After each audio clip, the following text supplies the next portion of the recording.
Hello guys, welcome back to അല്ലൂസ് and Rose vlog. അപ്പോഴേ ഞാൻ ഇന്ന് ഇടാൻ പോകുന്ന വീഡിയോ കർക്കിടക മാസത്തിൽ കറി വെക്കാൻ പറ്റുന്ന ഒരു കറിയാണ്. ഇപ്പോൾ കർക്കിടകം തീരാറായി, ഇനിയിപ്പോൾ ഇത് കറി വെച്ചിട്ട് കാര്യമില്ല. അതുകൊണ്ട് ഞാൻ അതിലേക്ക് എടുത്തിരിക്കുന്ന സാധനങ്ങൾ ചേമ്പന്താളാണ്. ചേമ്പന്താളും അതിൻ്റെ ഇലയും, ഇത് കണ്ടോ, താള്, ചേമ്പന്താളുണ്ട്, ഇലയുണ്ട്. ഇത് നമുക്ക് കുക്കറിലേക്ക് വാരിയിടാം.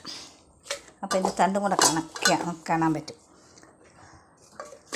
പച്ചമുളക്, ഉള്ളി, കറിവേപ്പില, ചേമ്പും താളും തണ്ടും.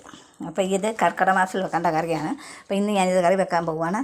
അതിന് ഇതെല്ലാം കൂടെ ഇട്ട് മഞ്ഞൾപ്പൊടിയും സ്വല്പം വെള്ളം ഒഴിച്ച് കുക്കറിലിട്ട് വേവിക്കുകയാണ്. തേങ്ങ അരച്ച് വെച്ചിട്ടുണ്ട്. ഇത് തേങ്ങയും ചുവന്നുള്ളിയും കൂടി അരച്ച് വെച്ചിരിക്കുകയാണ്. അപ്പോൾ ഇത് മീനിട്ടാണ് വെക്കുന്നത്. മീൻ വെള്ളത്തിൽ കിടപ്പുണ്ട്, കാണിക്കാം. ഇതാണ് ഉണക്കമീൻ. ഉണക്ക അയലയൊക്കെ ഇട്ടാണ് വെക്കാൻ പോകുന്നത്. കണ്ടോ. അപ്പോഴേ കുക്കർ അടുപ്പേ വെച്ചു. മഞ്ഞൾപ്പൊടി ഇടുകയാണ്. ഉപ്പിട്ടു, മഞ്ഞൾപ്പൊടിയും വെള്ളം ഒഴിച്ചു. ഇനി ഇത് അടച്ച് വെച്ച് നമുക്ക് വേവിക്കാം.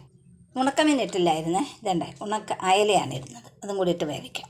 ഗൈസ്, ഇത് ചീമച്ചേമ്പിൻ്റെ താളല്ല, നമ്മുടെ കുപ്പയിലുണ്ടാകുന്ന ഈ കാട്ടുതാൾ പോലുള്ള ഒരു തരം താളാണ്. കാട്ടുതാളെന്ന് പറയാം. അതിൻ്റെ കോമ്പാണ് അടുത്തിക്കൊണ്ട് വന്നത്, കോമ്പും അതിൻ്റെ ഇലയും കൂടെ. അപ്പോൾ അതിലേക്ക് ചേർക്കാൻ വാളൻപുളി, പിഴിപുളി എന്ന് പറയും. അത് വെള്ളത്തിലിട്ടിരിക്കുകയാണ്. അതും കൂടെ ചേർത്താണ് വെക്കേണ്ടത്. തേങ്ങ അരച്ച് വെച്ചിട്ടുണ്ട്. തേങ്ങ ചേർക്കാൻ വേകട്ടെ. പണ്ടേ നമ്മുടെ പൂർവികരെ, നമ്മുടെ കാരണവന്മാർ മുൻപുള്ളവർ പറയും, തേങ്ങ 10 അരച്ചാലും താളല്ലേ കറിയുന്നത്. അപ്പം താളിതേണ്ട വെന്ത് കഴിഞ്ഞു. മീൻ അതിനകത്ത് ഇട്ടതൊക്കെ ഇതേ അങ്ങനെ കിടക്കണം. ഇനിയിപ്പോൾ നമുക്ക് മറ്റൊരു പാത്രത്തിലേക്ക് ആക്കിയിട്ട് പുളിവെള്ളവും തേങ്ങയും ചേർക്കാം. കണ്ടോ ഗേസ്, ഇതിന് ഒരു പാത്രം താള് വെച്ചതാണ്. കണ്ടോ, അത് വെന്തങ്ങ് നല്ല ഉടഞ്ഞു. മീൻ സൈഡിലങ്ങനെ കിടക്കട്ടെ. ഒന്നുകൂടെ നമുക്ക് ഉടച്ചെടുക്കാം. ഉടയ്ക്കണ്ട, ഉടഞ്ഞു. ഇനിയിപ്പോൾ ചക്കക്കുരു കൂടി ഇട്ടാൽ നല്ലതായിരുന്നു കേട്ടോ. അപ്പോൾ എനിക്ക് ചക്കക്കുരു മെഴുക്ക് പുരട്ടി ഇവിടെ ഇരിപ്പുണ്ടേ. അപ്പോൾ വീണ്ടും ഇതിൻ്റെ കൂടെ ചക്കക്കുരു കൂടെ ഇടുമ്പോൾ എല്ലാം കൂടെ കുളവാകുകയല്ലേ.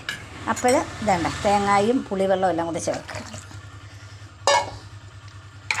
ഇനി ആവശ്യത്തിന് വെള്ളവും കൂടെ ചേർത്ത് നമുക്കിത് ചൂടാക്കി എടുക്കണം.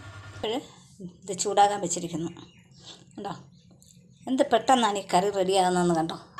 പറമ്പിലോട്ട് ഇറങ്ങി 2 താളി ഞുള്ളിക്കൊണ്ട് വന്നു. അതിൻ്റെ താളും തണ്ടും ഇലയും എല്ലാം കൂടെ അരിഞ്ഞ് പച്ചമുളക്, ഉള്ളിയും കറിവേപ്പിലയും മഞ്ഞൾപ്പൊടിയും വെള്ളം ഉപ്പ് ഒഴിച്ച് വേവിച്ചു.